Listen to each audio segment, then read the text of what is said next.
2020 iyo 2021 waxaa lagaaga fadhiyaa in waddankan doorasho aad gaarsiisid, doorasho nabad ku dhacda oo sidii loogu talagalay shacabka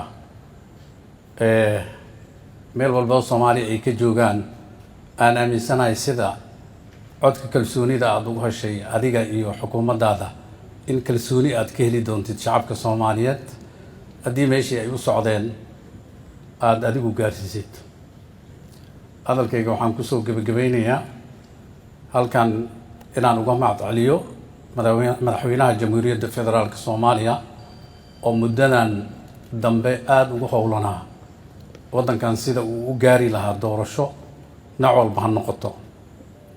waad dareemi kartaan markii hore annaga waxaan ansaxinay ka baarlamaan ahaan doorasho toosan in 2020 taas oo madaxweynaha uu saxiixay halkaanuu ku saxiixay. kadib haddana waxaa la yidhi taas lagama gaari karo. haddana wuxuu oggolaaday in doorasho dadban la aado si waqtigii loogu talagalay ay u dhacdo. waxaan aaminsanahay in ay ka go'an tahay waddankan doorasho inuu aado